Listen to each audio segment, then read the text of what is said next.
En febrero del 2019 falleció mi tía, a quien cuidé por muchos años. Ella tenía Alzheimer, pero en algunos momentos de cordura me repetía que siempre me cuidaría, porque ella sabía que solo yo estuve junto a ella durante su vida de adulto mayor. Una tarde de verano tuvo su crisis final. El médico pidió que los familiares pasaran a despedirse, pero yo estaba haciendo unas compras para dejar en la sala de hospitalización. Cuando volví ya era muy tarde y debía volver a casa. La vi tan mal que le hablé muy despacio y le dije que era tan injusto que después de haber estado toda mi vida junto a ella, tuviera que irse estando sola.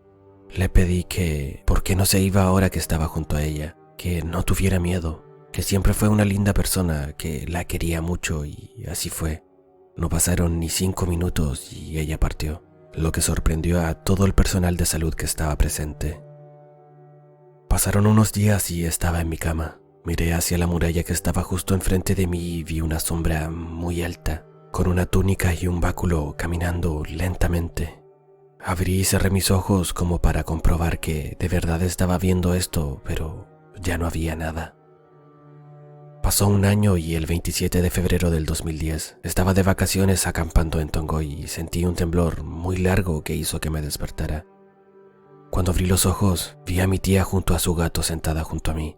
Su mirada era triste y estaba vestida con una túnica color ocre y en una de sus manos tenía un báculo. O sea, estaba vestida tal cual como aquella figura que vi hace un año atrás. Por la mañana, muy temprano me enteré que hubo un gran terremoto y tsunami en nuestro país, y nunca supe el gran riesgo que corría estando a la orilla del mar. Ella cumplió su promesa y me vino a cuidar.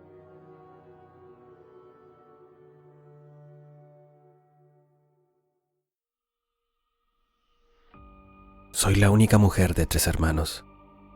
Mi padre nació y se crió en el sur de Chile, en el campo, y como era costumbre en mi familia, cada verano mis hermanos y yo nos íbamos de vacaciones al sur, a la casa de mi abuelita.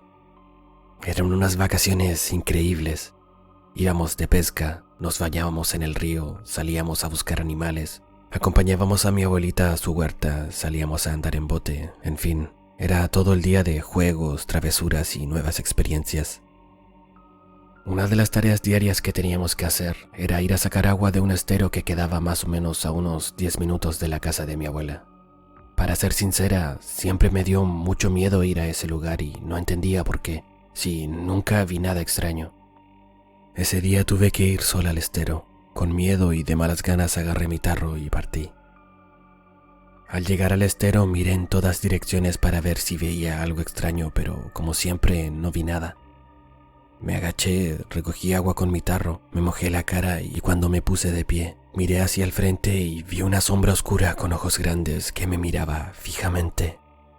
Quedé paralizada por un segundo, ni siquiera pude gritar. El tarro con agua se me cayó de las manos y esto me hizo reaccionar. Retrocedí y corrí tan rápido como pude. Al llegar a la casa de mi abuela, les conté a mis primos y tíos que estaban ahí lo que me había pasado y todos se rieron. Me dijeron que era una niña tonta que todo lo había inventado para no traer agua. Cuando pasó esto yo solo tenía 10 años. Durante todo el día no pude quitar de mi mente el recuerdo de esa sombra, pero lo peor fue que cuando llegó la noche empezó mi verdadero calvario. Tenía tanto miedo por lo que me había pasado en el día que no quería acostarme sola, así que le supliqué a mi tía si podía dormir con ella. En un principio se burló de mí, pero terminó aceptando que durmiera con ella.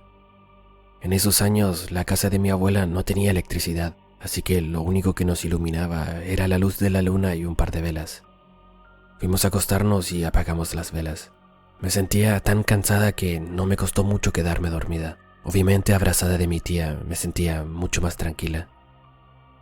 No sé cuánto tiempo habrá pasado desde que me quedé dormida, pero desperté porque sentí que algo me rasguñaba los pies. Muy asustada le dije a mi tía lo que estaba pasando, pero ella, entre dormida, me dijo que estuviera tranquila, porque solo era su gato que siempre hacía lo mismo.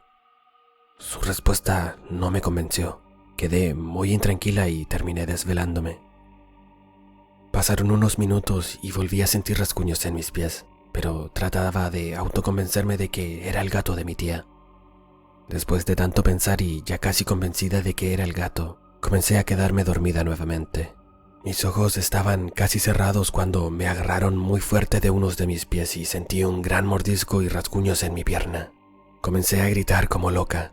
Mi tía, sin pensarlo, se levantó, encendió una vela y al mismo tiempo vimos lo que había a los pies de la cama. Era una muñeca, o al menos eso parecía. Yo estaba desesperada. Lloraba y gritaba mientras mi tía se le acercaba a la muñeca. Lanzó un golpe y esta cosa se metió debajo de la otra cama que había en la habitación. Ambas nos pusimos a llorar y, aunque gritamos pidiendo ayuda, nadie de los que estaba en casa fueron a ver qué estaba pasando. Con mi tía no podíamos más del miedo, estábamos paralizadas. Ni siquiera pasó por nuestra mente mirar debajo de la cama. Pasamos toda la noche despiertas con una Biblia abierta y cantando canciones evangélicas. Mi tía miró mis pies y efectivamente tenía rasguños. No sé qué fue esa cosa, pero de lo que sí estoy segura es que los demonios sí existen.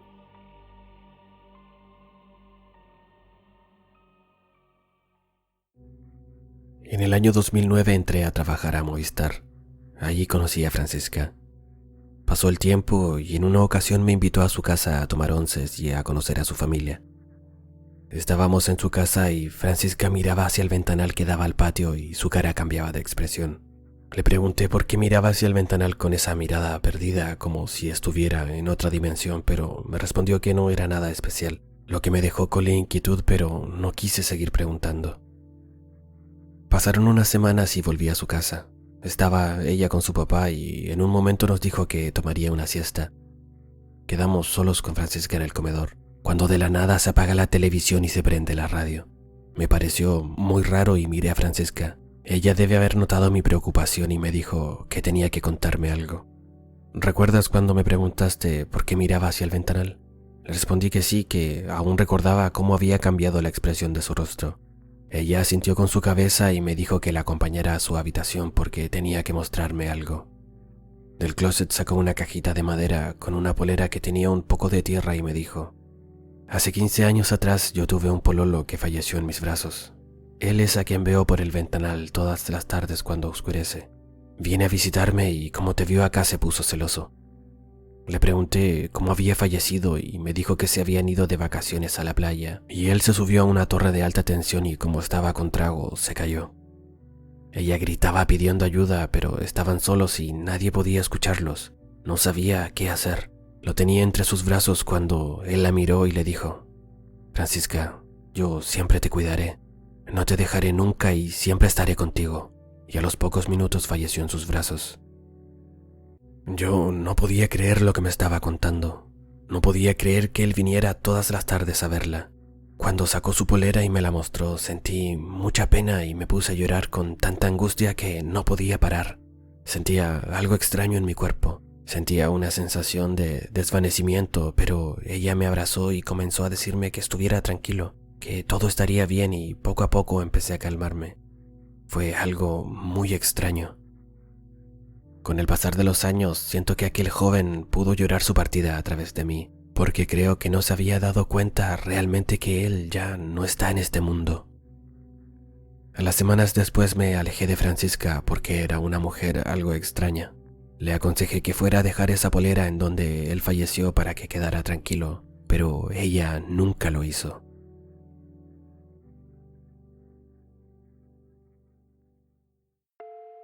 Tenía 15 años cuando falleció el papá de mi papá. Nunca me agradó decirle abuelo porque era mañoso conmigo y mi hermano mayor, pero igual le decíamos tata. Él era un hombre de campo con una familia muy numerosa. Tenía 18 hijos, creo, donde los mayores cuidaban de los más pequeños y los hombres a muy temprana edad tenían que empezar a trabajar para ayudar a mantener a la familia. Antes de que él falleciera, cada vez que lo veía, él me estaba mirando fijamente y yo me daba cuenta de cómo los años lo habían afectado y todo el sufrimiento que tenía. El día en que murió, acompañé a mi papá al pueblo donde vivía mi abuelo. Lo vi envuelto en una sábana blanca y tenía algo así como un trapo alrededor de su cara porque murió con la boca abierta. Mi abuelo era muy alto y le tuvieron que quebrar las piernas para que pudiera entrar en su ataúd. Creo que medía alrededor de 2 metros y un poco más. Durante el velorio lo miré dentro de su ataúd y sentí que me perdía en su mirada. Sentí como si el tiempo se hubiera detenido. Al caer la noche, todos nos fuimos a dormir. El comedor en donde estábamos velando a mi abuelo quedaba justo al lado del baño y en medio de la noche desperté porque tenía muchas ganas de usarlo. Cuando entré al baño, en el espejo vi el reflejo de mi abuelo, pero fue algo extraño. Miré hacia atrás y solo se veía una sombra alta y muy oscura, pero en el espejo se veía a mi abuelo como si estuviera vivo. Me dio mucho miedo, pero esa sombra no se movía. Sentí como si estuviera mirándome fijamente, pero no hacía ni decía nada. Subí al segundo piso a la pieza de mi tía para seguir durmiendo, y a los pies de la cama estaba esa misma sombra negra. No recuerdo que me haya hecho nada malo, pero con el solo hecho de estar ahí me daba mucho miedo. Quizás mi abuelo sabía que yo lo podía ver y por eso se aferró a mi lado.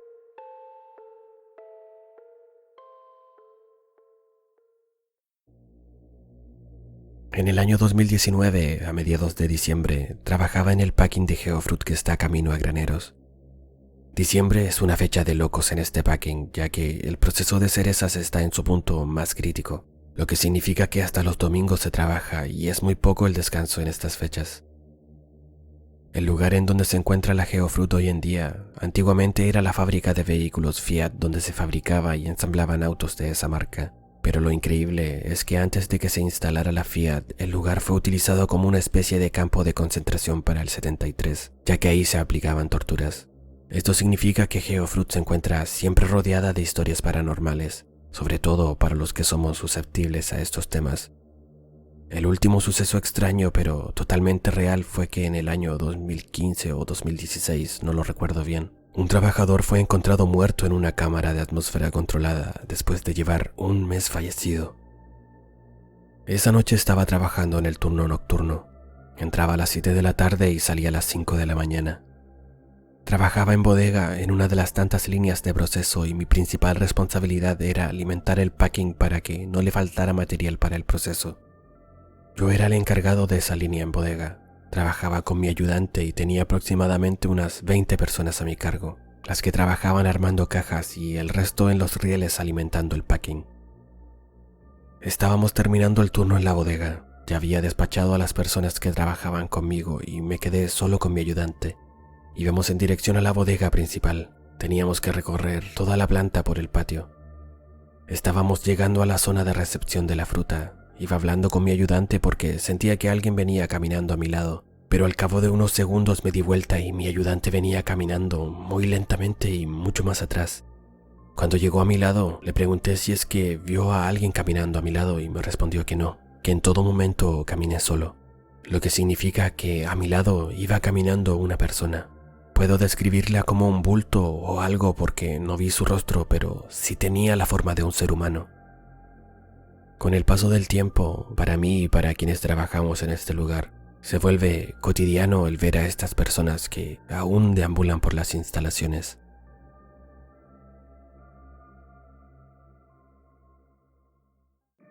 Cuando era pequeña me gustaba mucho escuchar las historias de campo de mi abuelita, que en paz descanse.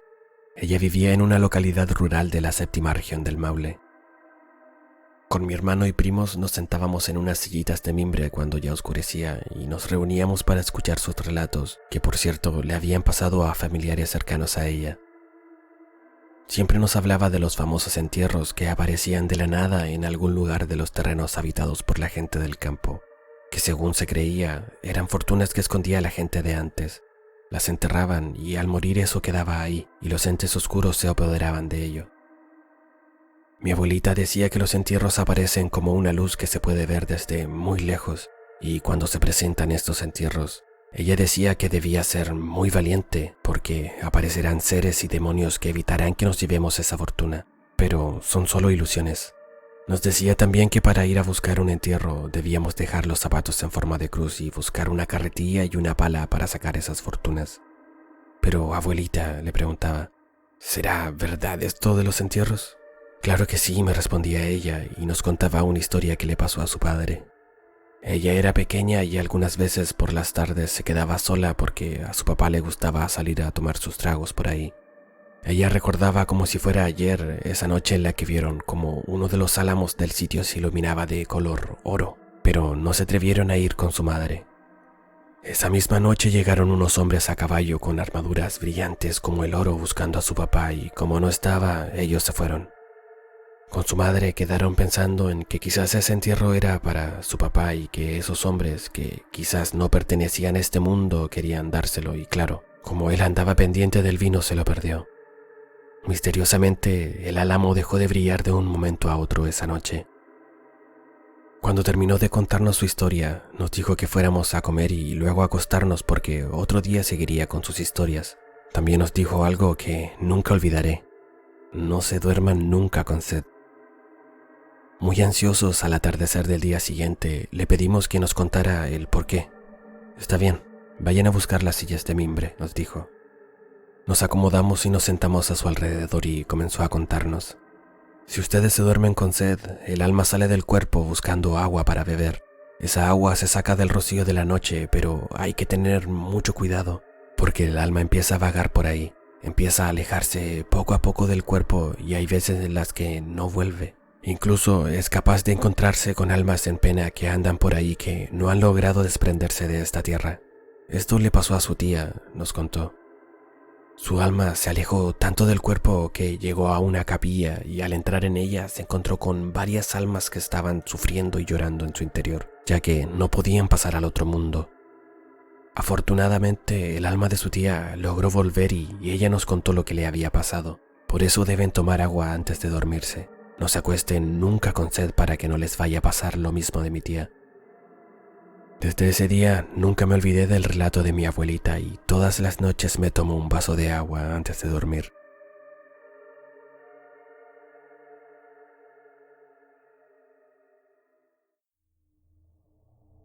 Si llegaste hasta el final del video te invito a darle me gusta, suscribirte a mi canal y compartirlo con quien creas que le pueda gustar este tipo de contenido. Saludos desde el cementerio.